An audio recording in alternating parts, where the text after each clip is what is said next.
toma este corazón. Aquí está, rendido estoy. Tu gracia me eleva, me acerca a ti. Maravilloso Dios, tu gloria me llena. Quiero más de ti.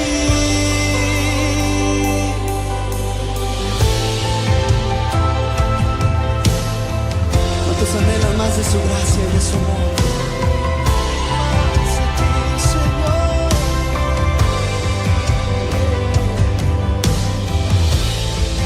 Cada fibra de mi alma te cantará, te exaltará.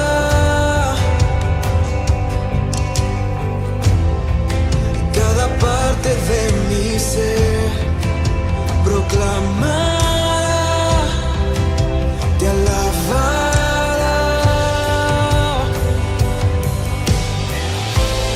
Tu gracia me eleva, me acerca a ti. Maravilloso Dios, tu gloria me llena. Quiero más de ti. Tu gracia me eleva, me acerca a ti. Maravilloso Dios, tu gloria me llena. Quiero más de ti. Decláralo. Alfa y Omega, principio y fin, Rey eterno, Señor de señores, el que es y ha de venir. Tu amor no tiene fin. Alfa y Omega, principio y fin, Rey eterno, Señor de señores, el que es y ha de venir. Tu amor no tiene fin. Alfa y Omega, principio y fin, Rey eterno, Señor de señores, el que es y ha de venir. Tu amor no tiene fin.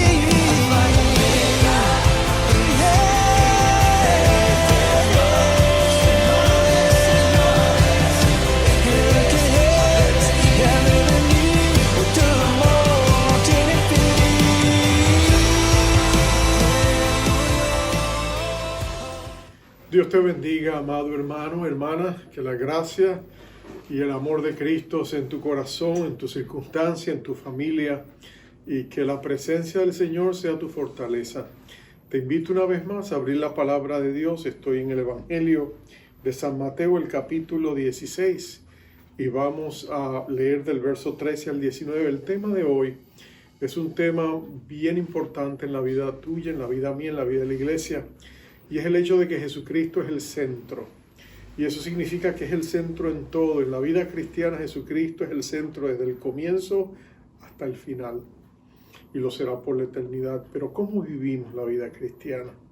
¿Cómo la vivimos cuando la vida cristiana, como un chicle que ha perdido su sabor, ha perdido su deleite? Bueno, vamos a hablar de eso.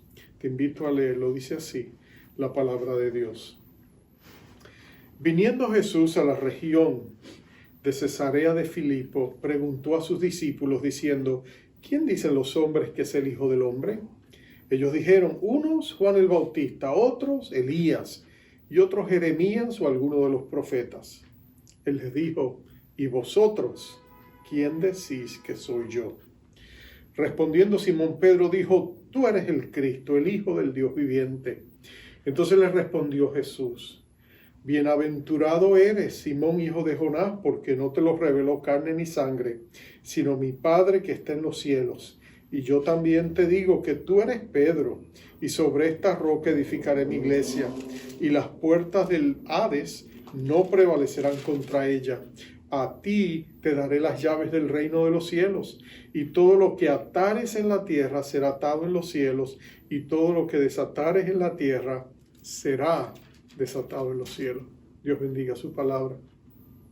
Padre, en esta preciosa oportunidad, Espíritu de Dios, permítenos exaltar a Jesucristo y permite que tu Espíritu Santo lleve el amor de nuestro Padre Celestial al corazón de mis hermanos. Háblale palabras que infunda aliento, fuerza, unción, poder en sus vidas. Y ayúdanos, Señor, a seguir caminando en este túnel oscuro de esta pandemia. Ya vemos el brillo al otro lado, pero ayúdanos a perseverar en lo que falta. Te lo pedimos para gloria tuya en el nombre glorioso de nuestro Rey Jesucristo. A Él sea la gloria por la eternidad. Amén, amén y amén. G.K. Chesterton fue un pensador cristiano profundo. Él dijo estas palabras acerca de la vida cristiana. Él dijo: la vida cristiana no ha sido puesta a prueba y hallada deficiente. Ha sido encontrada difícil y abandonada sin más intento. Y las palabras de él son interesantes porque él nos está diciendo, primero, que muchas personas que dicen la vida cristiana es imposible, es porque al intentarla se han dado cuenta de que nadie la puede vivir. Es imposible para ti y para mí vivir la vida cristiana en nuestras propias fuerzas. Y la razón es sencilla: la vida cristiana es sobrenatural. ¿Qué quiere decir eso? Que es sobrenatural. Significa que tú necesitas a Dios para agradar a Dios. Significa que tú y yo necesitamos el poder de Dios para poder vivir la vida cristiana. Que si ponemos a un lado a Dios y tratamos de vivir la vida para mostrarle a Dios que lo amamos y le vamos a demostrar que nosotros sí podemos vivirla, vamos a fracasar indefectiblemente.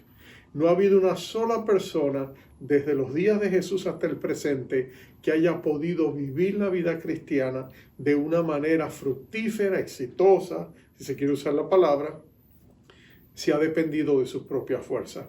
Y eso es lo que este glorioso pasaje nos va a vislumbrar. Nos va a dejar saber que tú y yo no tenemos que vivir la vida cristiana en nuestras propias fuerzas. Que si tú te sientes agobiado porque has vivido la vida cristiana y estás cansado, cansada de fracasar, si tú sientes que por más que lo intentas siempre está esa perenne cáscara de banano sobre la cual siempre tropiezas, siempre la misma tentación o el mal hábito o quizás es una adicción, no importa lo que sea, no tienes que vivir la vida cristiana en tus propias fuerzas. Dios te ofrece todo lo que tú necesitas para llevar una vida victoriosa. ¿Cómo nosotros podemos conectarnos a esa clase de vida, a esa vida sobrenatural? De eso queremos hablar un poco hoy. Déjame ponerte el pasaje en su contexto. Estamos avanzando hacia las postrimerías del ministerio de Jesús.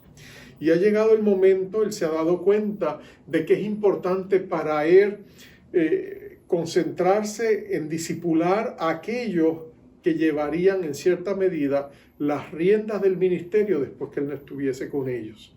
Pero ha llegado a un punto climático porque la pregunta es, ¿están los discípulos listos para dar el siguiente paso? Y por eso él los reúne a ellos y los saca fuera de Galilea y los va a llevar a Cesarea de Filipos. En Israel habían dos Cesareas. Estaba la Cesarea que estaba en la costa, en la playa.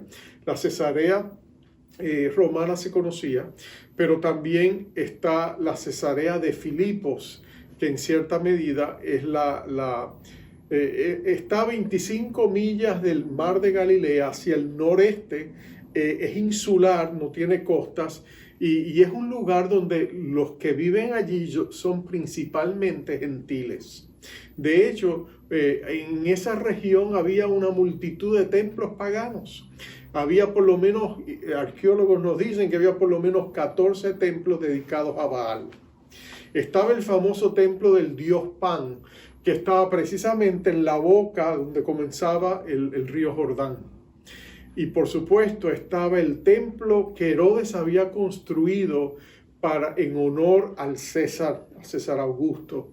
Y lo había hecho glorioso, quizás por eso los judíos era que no podían aguantar a Herodes, porque aunque había hecho el templo de Jerusalén, ahora le había hecho un templo al César, a quien consideraba un dios. Y después que él partió, el rey Herodes el Grande, su hijo Felipe vino y lo embelleció aún más, y entonces lo llamó esa región Cesarea de Filipo, en su propio nombre.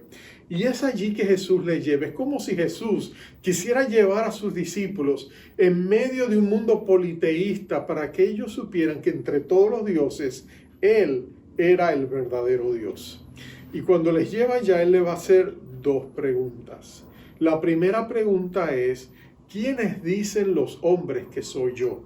En otras palabras, como un rompehielo. Él quería poco a poco indagar, ver los rumores que ellos habían escuchado. Y uno de los discípulos le va a decir: bueno, algunos piensan que todavía tú eres Juan el Bautista. Obviamente ellos están pensando que de alguna manera o él volvió a resucitar o se escapó o Herodes no lo pudo matar, pero estaban confundidos. Otros piensan que tú eres Elías. Ahora, Elías es el más grande de todos los profetas. Para el pueblo judío ellos pensaban que Elías el profeta era posiblemente la crema y la nata de todos los profetas. Y la razón era sencilla: era el profeta a quien Dios había librado de la muerte y había enviado una carroza del cielo, una carroza de fuego, un taxi celestial, si lo quieres poner de esa manera, para llevárselo a gloria. Y dicen: ¿quién más grande que eso? Ni el mismo Moisés, ¿no es cierto? Pero otros también decían: quizás el profeta Jeremías. Tú te preguntas: ¿pero por qué Jeremías? ¿No es Jeremías el profeta llorón? Bueno, déjame decirte, el profeta Jeremías fue mucho más que sencillamente el contenido de sus lágrimas. Es cierto que le tocó vivir en uno de los tiempos más oscuros de la historia de Israel, y fue un profeta por 40 años sin ver mucho fruto.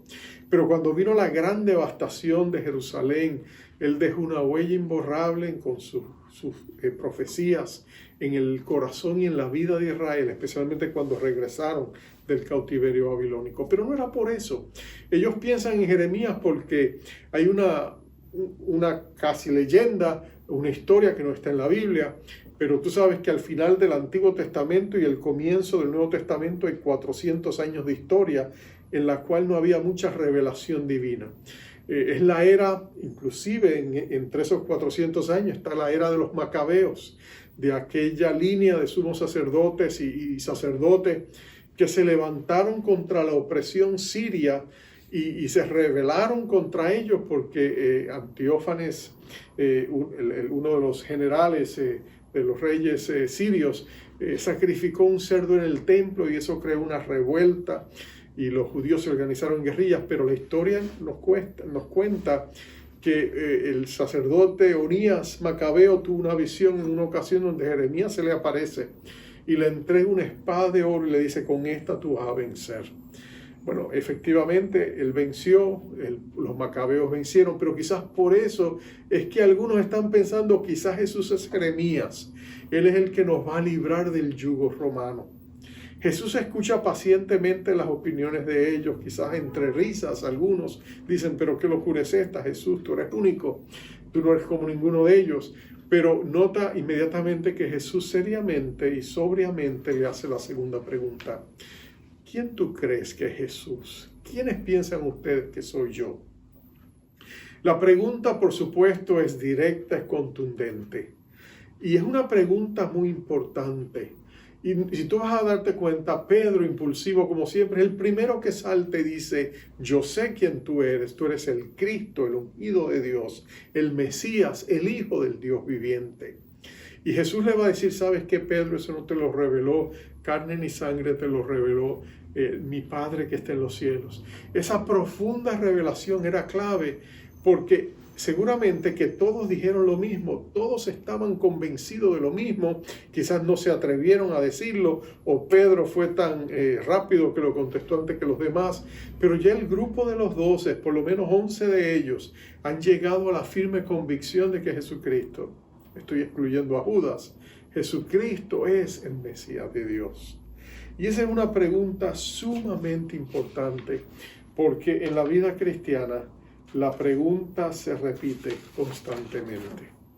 Constantemente la pregunta se reúne. Es como si Jesús volviera a ti y a mí en cada crisis, en cada momento, y nos preguntara: ¿quién tú crees que yo soy? Cuando estás enfermo, Jesús se acerca a nosotros y nos dice: ¿quién soy yo para ti? Y si nosotros sabemos la respuesta, decimos: Señor Jesucristo, tú eres mi sanador. Y si estamos en medio de una tormenta de crisis o circunstancias adversas, Jesucristo se acerca a nosotros caminando sobre las olas de nuestra tormenta y nos pregunta: ¿y tú qué piensas? ¿Quién soy yo para ti? Y nosotros tenemos que decir: Jesucristo, tú eres mi paz, el que calma mis tormentas. Y la crisis puede variar, puede ser de carencia. Y nosotros decimos: Señor, y Jesús se acerca a nosotros en nuestra carencia y nos dice: ¿quién soy yo para ti? Y la respuesta, tú sabes cuál es: Señor Jesucristo, tú eres mi proveedor, el que multiplica los panes y los peces. Y pudiéramos seguir hablando de eso, pero tú entiendes lo que te quiero decir. En la vida cristiana, Jesús constantemente se acerca a nosotros para recordarnos que la vida cristiana no es para vivirlas como llaneros solitarios, que tú lo necesitas, que la vida cristiana, el corazón y el centro de la vida cristiana es Jesucristo. Y lo vamos a ver más claro en estos siguientes versos. Lo primero que yo quiero que tú recuerdes es esto: Jesucristo es el comienzo de la vida cristiana. Jesucristo es el fundamento de la vida cristiana. Todo comienza con Jesús. Y él le va a decir a Pedro, después que le dice que esta revelación que él ha recibido de la deidad de Jesús, de quién es Jesús, va a ser el fundamento de la iglesia. Él le dice: y yo también te digo que tú eres Pedro, y sobre esta roca edificaré mi iglesia. Por supuesto, hay gran controversia en lo que quiso decir Jesús cuando le dijo: tú eres Pedro, y en esta roca edificaré mi iglesia. Algunos piensan que Pedro era el fundamento de la iglesia, que Pedro sería aquel, y por supuesto hay toda una sucesión apostólica que se ha construido sobre esta declaración.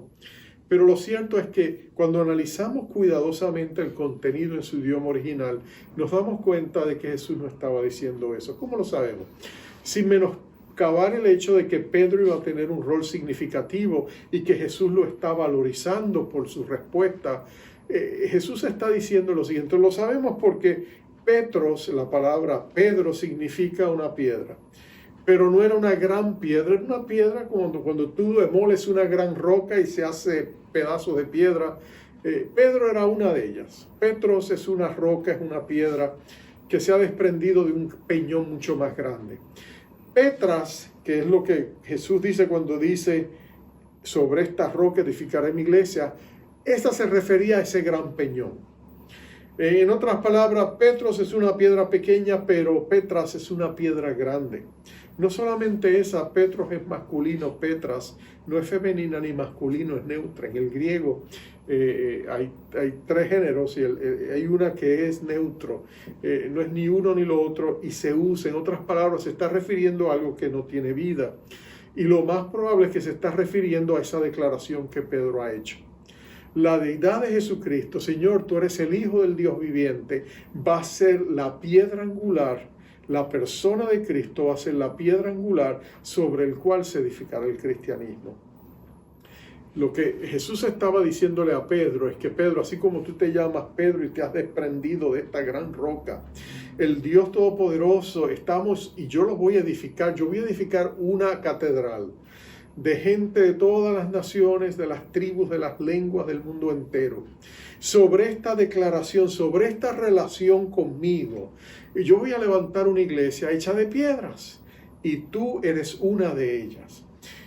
Pero hay muchas otras más, y yo voy a hacer esa piedra angular, esa piedra central sobre la cual se fundamenta todo el edificio. Pero ustedes también van a ser piedras. ¿Cómo sabemos esto? Porque en Primera de Pedro años después, escribiendo esta carta, él va a hablar precisamente de eso. Y en el capítulo 2 de Primera de Pedro, verso 4, él va a estar hablando de Jesucristo y dice: acérquense, le está diciendo a la iglesia, acercándoos a Él, a Cristo, piedra viva, desechada ciertamente por los hombres, mas para Dios escogida y preciosa.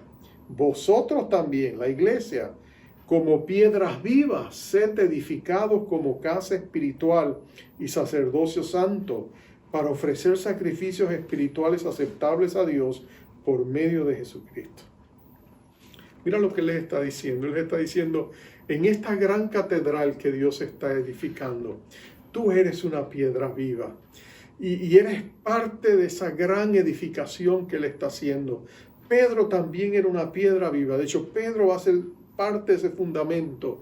Pero la piedra angular de todo lo es Jesucristo. Desde el comienzo de la vida cristiana se comienza con Cristo.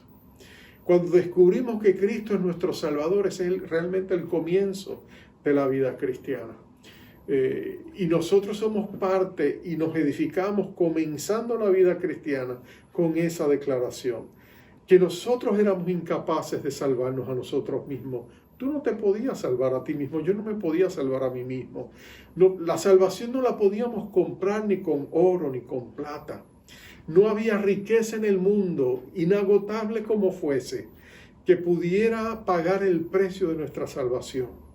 Y la razón es porque tu vida es tan preciosa para Dios. Tú tienes un alma inmortal que no tiene precio porque tiene un valor incalculable. Si Dios te hubiera podido salvar a ti con oro y plata, Dios hubiera pagado, tú no te imaginas, trillones y trillones de dólares o euros o lo que fuese para salvar tu vida. Pero eso no había cantidad de dinero suficiente. Si Dios te hubiera podido a ti comprar la salvación, pagando con galaxias del universo, planetas, soles, Dios lo hubiese hecho. Si Dios hubiera podido escatimar, no tener que ofrecer la vida de su Hijo, Dios te hubiera redimido con cualquier otra cosa. Pero porque no podía y porque Él te amaba tanto a ti, tú eras valioso para Él. Él pagó por tu salvación con lo más preciado que tenía, la vida de su único Hijo. La dio por ti, porque siendo el Hijo unigénito y queriendo Dios más hijos, Él hizo de Él el Hijo primogénito y le dio más hermanos. Pero lo hizo a costa y a precio de la sangre preciosa que Él vertió en la cruz del Calvario.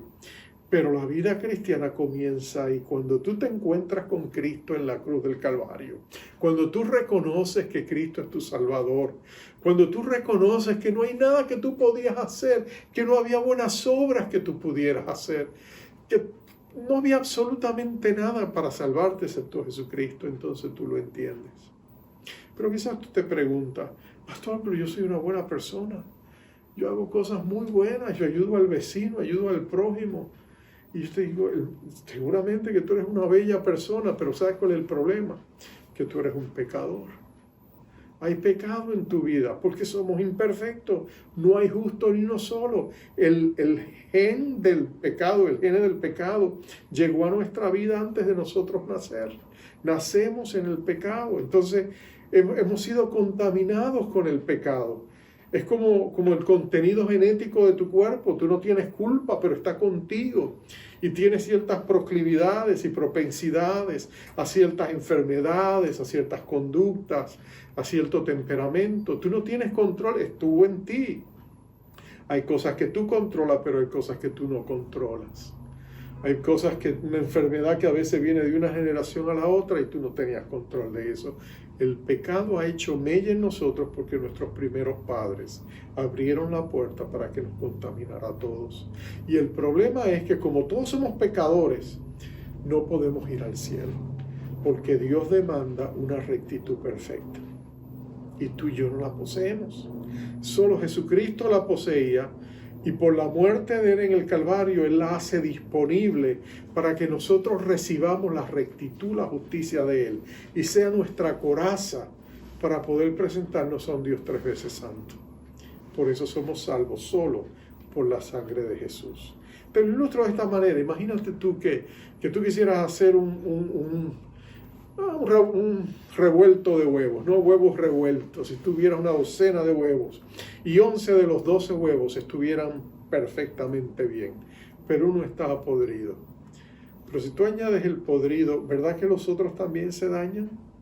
Tú no te puedes comer un buen revoltillo de huevos con uno podrido, lo arruina todo, ¿no es cierto? Eso pasa con nosotros. Tú puedes tener muchas virtudes, pero el pecado que está en ti lo arruina todo. Por eso tú y yo necesitamos un Salvador. Y el comienzo de la vida cristiana es con Jesús. Pero aquí es donde nosotros muchas veces cometemos el error de pensar de que está bien, yo vengo a la cruz, recibo a Cristo como mi Salvador, pero ahora yo tengo que esforzarme para vivir la vida cristiana y demostrarle a Dios que su sacrificio por mí no fue en vano. Por gratitud y por amor, ahora yo me voy a esforzar y voy a vivir una vida perfecta delante de Dios para demostrarle a Dios que yo le amo. El problema es que hay un principio dentro de nosotros que no nos permite vivir la vida cristiana en nuestras propias fuerzas. Sin Jesucristo no podemos vivir la vida cristiana. Jesucristo no solamente tiene que ser nuestro Salvador, Él tiene que ser, para usar una expresión teológica, nuestro santificador. En otras palabras, el que nos imparte su santidad. Necesitamos la santidad de Jesús, necesitamos el poder del cielo para vivir la vida cristiana. Cuando tú logras entender eso, entonces tú te das cuenta de que nuestro dilema encuentra respuesta. Y por eso es que Jesucristo tiene que ser el centro de nuestra vida, la piedra angular de todo este gran edificio. Es el fundamento de todo. En otras palabras, para edificar el resto del edificio se necesita esa piedra angular. Y esa piedra angular representa la presencia de Dios en nuestra vida. Míralo de esta manera. Jesucristo murió en la cruz del Calvario para salvarte, pero luego fue al cielo y envió el Espíritu Santo para empoderarte y santificarte para que puedas vivir la vida cristiana, no en tu fuerza, sino por el poder de Dios. En otras palabras, tanto Jesús como el Espíritu Santo, que son las dos personas de la Trinidad, siendo el Padre el otro, el Espíritu Santo nos es dado porque Dios entendía que tú y yo no íbamos a poder vivir la vida cristiana en nuestras propias fuerzas. Íbamos a necesitar a Dios para agradar a Dios. Entonces, todas las veces que después que tú tropiezas y caes, o te equivocas, o pecas, y te arropa la culpabilidad y la vergüenza, y tú te dices que la vida cristiana no es para mí, yo quisiera vivir para Dios, pero sigo cayendo, sigo tropezando. Las buenas nuevas es que estás reconociendo que necesitas a Dios. Entonces la pregunta no es ¿cómo puedo yo vivir la vida cristiana? Es ¿cómo puede Dios ayudarme para que yo pueda caminar con Él y vivir la vida junto a Él? En otras palabras, ¿cómo Cristo puede empoderarnos para vivir la vida cristiana? Bueno, es que Dios nos da su vida.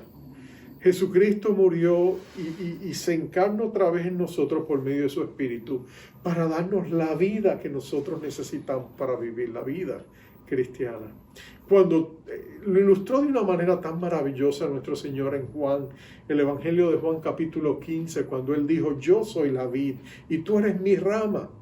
La rama está conectada a la vid y es de la vid que la rama recibe su vida. La savia dadora de vida, su poder, su vitalidad viene de la vid, de las raíces que ella saca, todos esos minerales que saca del subsuelo y luego los canaliza a través de sus ramas para que con poder las ramas puedan dar fruto. Pero si la rama se separa de la vid, muere. Por eso es que tú y yo necesitamos a Jesús cada día, cada momento. En la enfermedad, aprópiate de Él como tu sanador. En la tormenta, Él es tu paz. En la debilidad, Él es tu poder. En la carencia, Él es tu proveedor. Y podríamos seguir añadiendo circunstancias, pero el punto es el mismo. Necesitamos depender de Dios. Necesitamos el lenguaje de la dependencia. Necesitamos poder declarar, Señor Jesucristo, Tú eres el centro de la vida cristiana y yo te necesito a ti. Si nosotros no logramos hacer eso, estamos destinados no solamente a fracasar, sino a vivir vidas meramente religiosas. ¿Qué te quiero decir con eso? Te lo presento de esta manera. Cuando tú y yo no podemos vivir la vida cristiana de una manera auténtica, fingimos que la vivimos. Nos vestimos de manera religiosa, y no porque queremos ser hipócritas, es que pensamos que esa es la única manera de hacerlo. La vergüenza hace que nos escondamos, y por eso es interesante que cuando Jesús sacó a los cambistas del templo, ¿qué les dijo? Vosotros habéis hecho de la casa de mi padre una cueva de ladrones. ¿Y qué les estaba diciendo a ellos? Les estaba diciendo, ustedes han venido a la casa de Dios a esconderse, no adorarle. Y a veces nosotros, quizás no en el mismo nivel que ellos, pero en nuestra lucha con el pecado nos escondemos y tratamos de venir a la iglesia y cantar y adorar a Dios y cubrirnos, pero en el fondo hay esa herida, ese dolor de no poder vivir la vida cristiana como quisiéramos. Y las buenas nuevas es otra vez que Jesucristo es la respuesta a nuestra necesidad. Entonces, ¿cómo lo sabemos? Porque en este pasaje también se nos dice que Jesucristo sería quien edificaría la iglesia. Mira lo interesante. Jesús dice, yo edificaré mi iglesia. El pastor no edifica la iglesia. Los líderes de la iglesia no son los que edifican la iglesia. Jesucristo dijo, yo edificaré mi iglesia y será una iglesia tan bien edificada, tan poderosamente revestida, que las mismas puertas del infierno no prevalecerán contra ella. ¿Qué te quiero decir? Bueno, lo que quiere decir es que imagínate el Hades, el reino de Satanás, el reino del Averno, del infierno. Imagínate que el diablo está ya con todos sus secuaces y él tiene las puertas cerradas como un castillo. Pero cuando la iglesia está llena de Dios y del poder de Jesucristo, porque Cristo está edificando su iglesia, ni las puertas del infierno pueden detener el avance arrollador de una iglesia que está llena de gente que están llenos de Dios. Vuelan las puertas como Sansón voló las puertas de la ciudad filistea cuando él las agarró y pensaron que lo iban a detener. Le agarró aquellas poderosas puertas y se las llevó por delante. No pudieron contenerlo. Eso es lo que nos está diciendo. Entonces la pregunta es, ¿cómo nos llenamos de Dios? ¿De qué manera nosotros podemos activar ese poder? ¿Cómo nosotros podemos llenarnos de Dios? Bueno, la respuesta es clave, es Jesucristo es la respuesta. Jesucristo le dijo a sus discípulos, y lo va a decir más adelante en el capítulo 18, dijo él en el capítulo 18, que donde quiera que haya dos o más reunidos en su nombre, allí estaría él en medio de ellos. Le dice en el capítulo 18, él va a decir,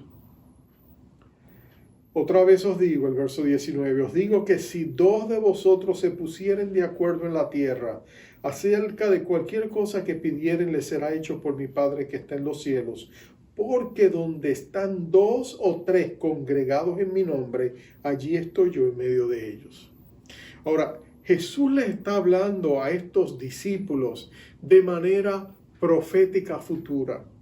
Lo sabemos porque si todos los discípulos se hubieran reunido en todos los lugares, Jesucristo físicamente no podía estar con ellos en todos los lugares.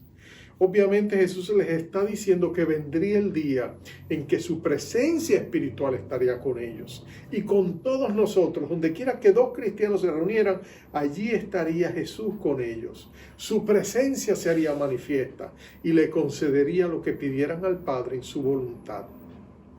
Jesús está hablando de su presencia manifiesta. Déjame explicarte esto.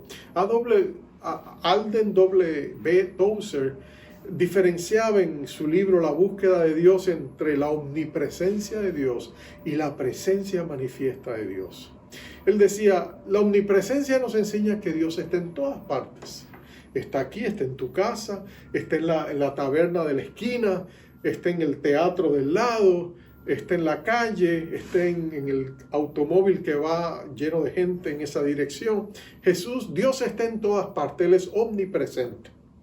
Pero la mayoría de la gente no se da ni cuenta de que Dios está con ellos. Viven la vida como que Dios no estuviera allá, porque la omnipresencia de Dios solo nos dice que la atención y la presencia de Dios está en todas partes, pero a veces no tiene relevancia para ellos. Siguen haciendo lo que hacen como si Dios no estuviera.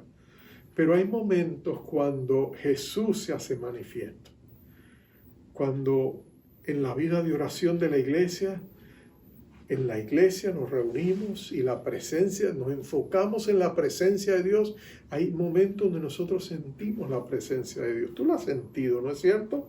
Hay momentos en tu vida donde tú has tenido esos momentos con Jesús, donde Él ha estado cerca de ti, donde tú dices, si cierro los ojos y estiro la mano, creo que los toco.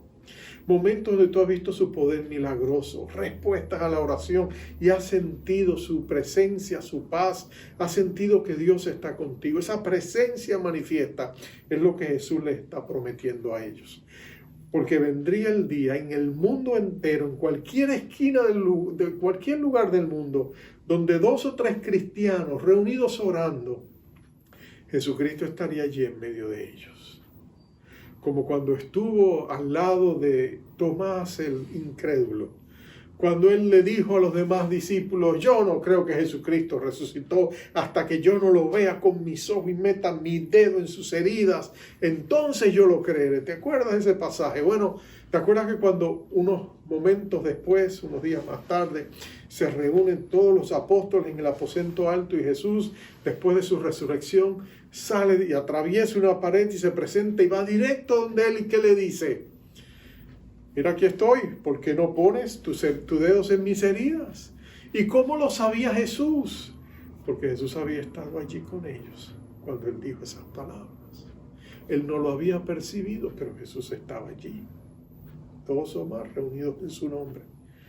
Entonces, la clave de la vida cristiana es conectarnos con el Jesús exaltado, glorificado, real y presente que está en nuestras vidas.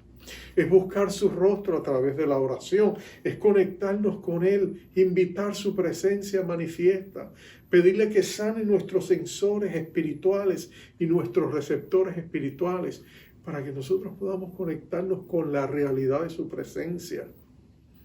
Y Él nos empodere como en el aposento alto, cuando el Espíritu Santo vino sobre aquellos discípulos y ellos fueron transformados, mudados en otras personas.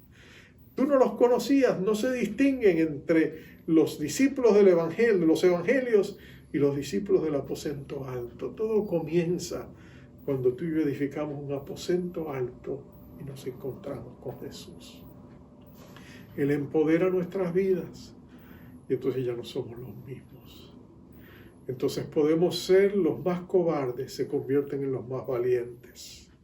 Los más tímidos, en los más francos que pueden exponer el Evangelio con denuedo. La clave es la presencia manifiesta de Dios.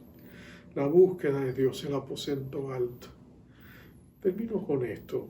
El mismo Tozer, el autor que les decía, él decía,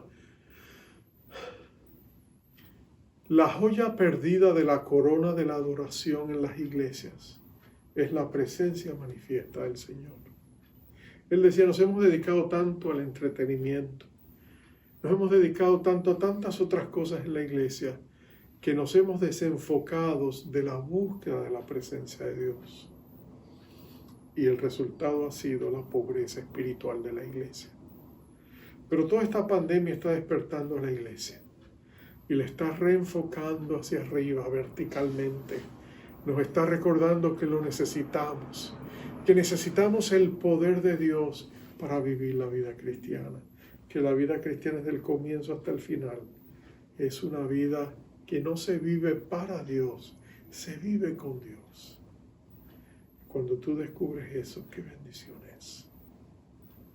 Vamos a orar y vamos a pedirle a Dios que empodere nuestras vidas para que podamos buscarles como familias, como congregación, en nuestros grupos, que busquemos la presencia manifiesta de Dios. Que Dios ponga en nosotros hambre y sed de su presencia, que podamos decir como David, que tenemos esa sed que como el ciervo brama por las corrientes de las aguas, así está esa sed profunda en nuestro corazón, no por más religiosidad, sino por la presencia de Jesús. Que nosotros digamos como David, una cosa he demandado de Dios, habitar en su casa, estar en su presencia. Vamos a orar. Padre amado, llévanos más profundo. Enséñanos a descubrir la riqueza inagotable que hay para nosotros en la vida cristiana. Llévanos a esa vida abundante que tú nos prometiste. Ayúdanos a buscar tu presencia, a anhelar tu presencia. No estamos buscando experiencias, no estamos buscando los dones espirituales que tú nos ofreces. No estamos buscando el poder para controlarlo. Queremos venir delante de ti, rendirnos y decirnos, Señor, te necesito, te anhelo a ti, quiero conocerte, quiero conocer a Cristo y el poder de su resurrección. Quiero conocer toda esa vasta herencia que tú me has dado al bendecirme con toda bendición espiritual en los lugares celestiales en Cristo. Señor, quiero eso que tú tienes para mí. Quiero anhelarlo. Quiero tener más de ti de lo que tengo. Anhelo tu presencia, oh Dios. Quiero ser transformado en medio de ella. Así que comienza hoy a poner en mi hambre y sed de ti, como no lo he conocido antes. Ayúdame a poner a un lado todo lo que me estorba y sencillamente venir a ti con sinceridad, aún luchando con el pecado, para decirte, Señor, quiero algo diferente, quiero algo más profundo. Anhelo tu presencia, amado Cristo. Cámbiame y transfórmame por medio de ella. Y permite que con ese gran avivamiento que está a las puertas, nosotros también seamos parte de descubrir la riqueza preciosa, las insondables riquezas en Cristo Jesús, en la presencia manifiesta del Dios que nos dice, estaré contigo todos los días hasta el fin del mundo. Te lo pedimos para gloria de Cristo en su nombre. Amén, amén y amén. Querido amigo, querido hermano, permíteme enviarte con esta preciosa bendición. Escuché recientemente un rabino que explicaba y decía que cuando nosotros hacemos esta oración es la oración más preciosa, porque es la oración donde el Padre nos levanta en sus brazos y nos lleva hasta su rostro. Y ahí vemos el resplandor de su agrado. Dice así, Jehová te bendiga, Jehová te guarde, Jehová haga resplandecer su rostro sobre ti y tenga de ti misericordia. Jehová alce sobre ti su rostro y ponga en ti paz. Bendiciones. Tu gracia me visitó, sanando mi corazón. Mi casa se iluminó de tu luz. Hablaste a mi corazón, tu voz me dio dirección. Camino al amparo de tu luz. Y en la tempestad estaré seguro. Tú me sostendrás con tu brazo fuerte. Tú, mi buen pastor, guiarás mis pasos, cuidarás de mí. En la tempestad estaré seguro. Tú me sostendrás con tu brazo fuerte. Tú, mi buen pastor, guiarás mis pasos, cuidarás de mí. Ya me visitó, sanando mi corazón. Mi casa se iluminó de tu luz. Hablaste a mi corazón, tu voz me dio dirección. Camino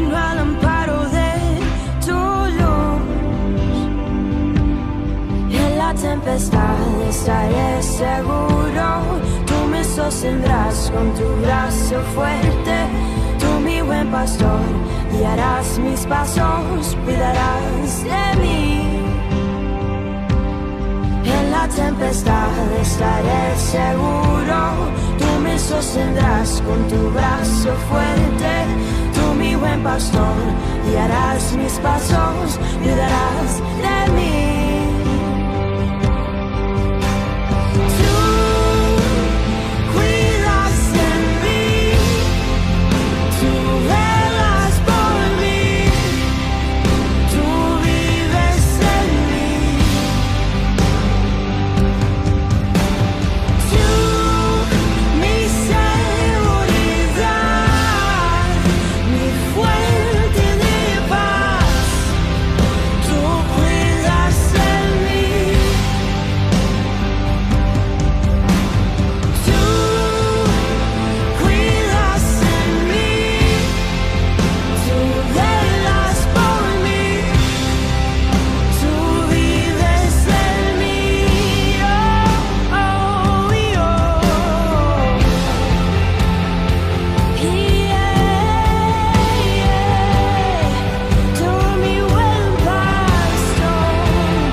Estaré seguro, tú me sostendrás con tu brazo fuerte.